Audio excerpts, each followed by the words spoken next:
Bismillahirrahmanirrahim. Assalamualaikum warahmatullahi wabarakatuh.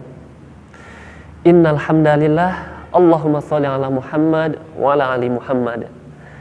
Dun sanak minang satu dimanapun saja berada, mudah-mudahan kita semua dalam keadaan sehat dan dalam lindungan Allah Subhanahu wa taala. Amin ya rabbal alamin.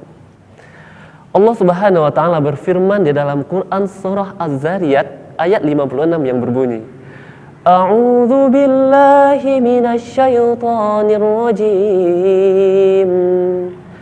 Wa ma khalaqtul jinna wal insa illa liya'budun. Dan Allah tidak menjadikan jin dan manusia melainkan untuk beribadah kepada Allah Subhanahu wa taala.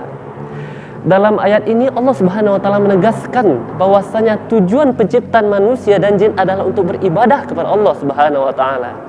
Ya, untuk beribadah.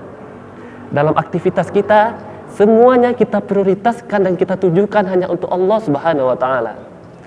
Lalu timbul pertanyaan kita, jika kalau kita sholat terus-menerus, baca Al-Quran, beritikaf di masjid, lalu bagaimana dengan makan kita, aktivitas olahraga kita untuk kebugaran kita, mencari nafkah dan lain sebagainya? Dalam hal ini, ulama membagi ibadah itu menjadi dua macam. Yang pertama adalah ibadah mahdhah dan ibadah ghair mahdhah. Ibadah yang umum dan ibadah yang khusus. Sesuai yang kita ketahui bahwasanya ibadah khusus adalah ibadah seperti sholat, membaca Al-Quran, puasa dan lain sebagainya. Dan ibadah umum adalah ibadah yang aktivitas kita lakukan, yang kita ambil kebermanfaatan di dalamnya, yang kita tujukan untuk mencari ridha Allah Subhanahu wa taala. Sebagaimana yang kita selalu sebutkan di dalam salat kita, di dalam penggalan kalimat, inna salati wa nusuki wa mahyaya wa mamati lillahi rabbil alamin. Sesungguhnya salatku, ibadahku, hidupku dan matiku hanya untuk Allah Subhanahu wa taala. Dalam penggalan kalimat ini kita mengetahui bahwasanya dibedakan antara sholat dan ibadah, di mana dibedakan antara ibadah yang khusus dan ibadah yang umum. Masyarul muslimin rahimakumullah. Coba kita bayangkan, sangat sungguh indah sekali apabila segala aktivitas kita tujukan kepada Allah Subhanahu wa taala dan itu bernilai ibadah di sisi Allah Subhanahu wa taala. Setiap kata yang kita lontarkan, setiap tangan yang kita gerakkan, setiap kaki yang kita langkahkan itu bernilai pahala di sisi Allah Subhanahu wa taala. Sungguh sangat indah sekali.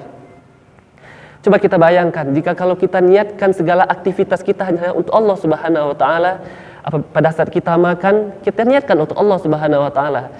Jadi kita berenergi, bertambah bersinergi untuk ibadah kita yang kita lakukan untuk selanjutnya.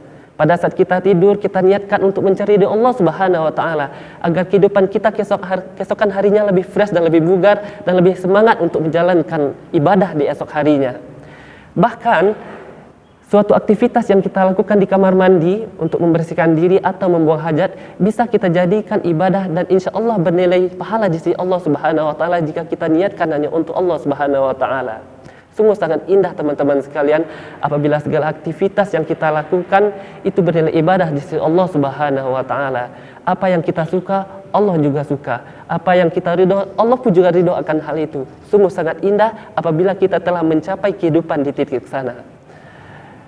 Mudah-mudahan apa yang kita sampaikan pada hari ini bermanfaat dan apa yang kita lakukan, marilah kita niatkan sama-sama agar Allah Subhanahu wa taala menjadikannya pahala di sisinya.